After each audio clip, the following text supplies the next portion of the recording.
What's up guys, welcome to today's video. So last video I said I was gonna do a giveaway. So I have this Maverick barbering kit that I'm gonna send to one of you lucky subscribers. So the lucky person today is Kim Malone. I believe she's from Nashville, Tennessee. She says, my students and I watch your videos every day. We love your vlogs. We also attended your class at Fashion Focus in Nashville, Tennessee. So Kim, thank you so much. Thank you to the students for watching these videos. Today, what we're gonna focus on is a chocolate bob. Yes, I'm gonna color a bob, chocolate colors using the brand new Paul Mitchell chocolate series. This is the end result that we get. We get a multi-dimensional brown hair color. I think it's a really cool technique that you can use in all different ways with different tones. So I hope you guys like it. Let's get started. Here we go. I'm very excited to share with you guys this video. Today we're going to focus on coloring a bob chocolate colors. This is the brand new Chocolate Plus series from Paul Mitchell. So I wanted to create a video that had multi-dimension, and I know that coloring a bob is also sometimes a little bit difficult. So the two tones that I chose for this particular bob, I really wanted to bring it into a deep kind of dark chocolate. So I used a level 4. And then I'm also going to use a level 6 to create that multi-dimension. Now, the mannequin starting off, or maybe your guest or whatever, she's already living at about a level 6. So I just wanted to change the tone of her her previous level. But the 4, I'm really going to drop her down. So I want that to be the majority of the technique is the level 4. And then I'm going to use the level 6 as like a highlight.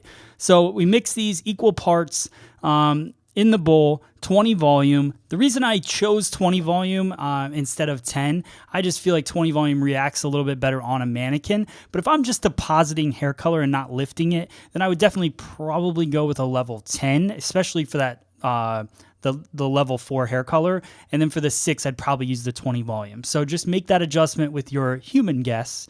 But for today, we're using 20 volume. So the sectioning for this is very simple. I don't like to overcomplicate hair color because to me, it's more of an organic feel anyways. So what I do is I basically take a horseshoe type section around right at the mid crown area, and then I work with the round of the head. So I kind of think of things in haircutting terms.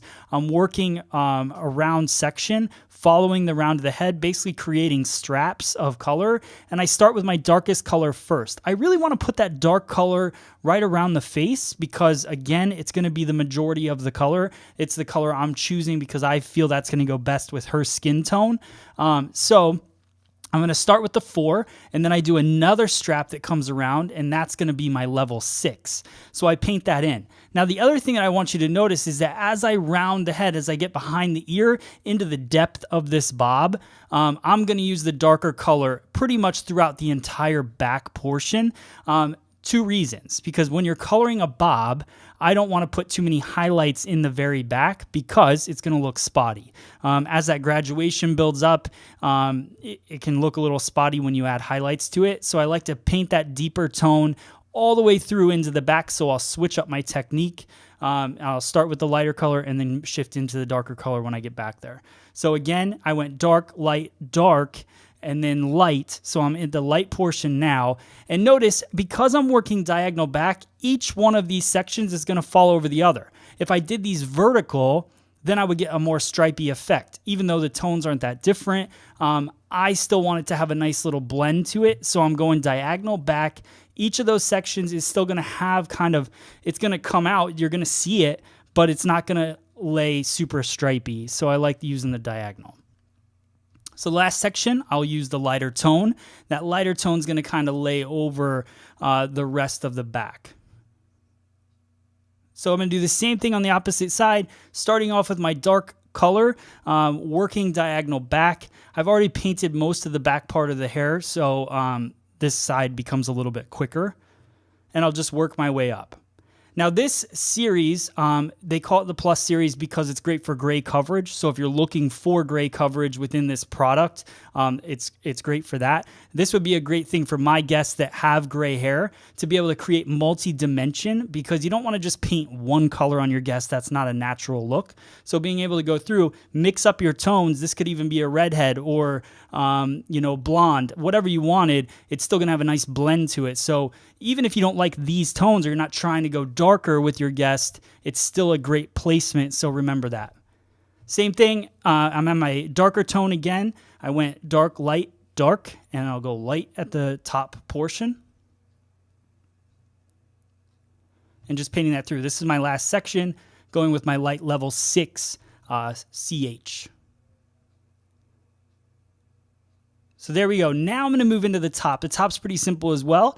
We're going to go kind of with the same effect. What I wanted to do is just take my first horizontal strap across the top, and then I'm going to build triangles off of that. And the reason I went with the horizontal strap is I want that brightness to kind of fall over the entire head, just as a highlight in the back. And then I'm going to work through these triangle pieces, and I'm going to crisscross the triangles, so almost pizza slices fitting in, to help everything blend as well. So if we do like straps across the top and we keep everything very uniform and in the same direction, what happens is you can get a little bit of a stripy look. If you don't want to create those stripes in the hair color, then crisscross your triangles and you'll get a blend on both sides. So no matter how they wear their hair, it's going to blend in there. So I went dark on my first triangle, light on the second triangle, then I'll go dark on the next triangle, and then light to finish it off.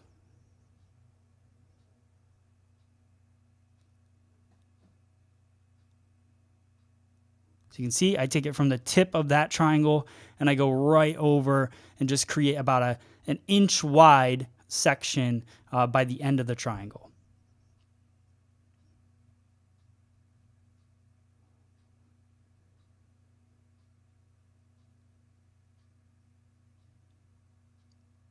And the last section I'm going to do is going to be my lighter section. If you didn't want to do that, there's nothing wrong with creating kind of a thick feel, but this particular haircut is worn on the left-hand side parting. So all that hair that's on top of this section right here is going to fall over it. So you'll see in the end result, we get that kind of dark chocolate falling over it. It really makes it pop because you got this little bit of lighter hair that falls down right across the cheekbone. So you'll see it in 1 second when I show you the after. So this is our technique. Again, you guys can use this in multiple different ways. You don't have to do it exactly the way I did it. So let me finish it off so I can show you what the end result is. I'm using Paul Mitchell Fast Form, speeds up your drying time. It's got a medium hold. So I'm going to blow dry that. Then I use hot off the press as a heat protectant, and it's got a nice medium hold to it. And I smooth out the hair that way, and I finish it with an Awapui finishing spray, and then you can see. Look at all the dimension in this color technique. Like I said, you can use it on any tones that you want, but see the blend, but it's also bold. So that's what I like about this technique. I hope you guys like it. I'd love to see your pictures. If you have any questions, hit me up on social media at Free Salon Education. Thanks for watching.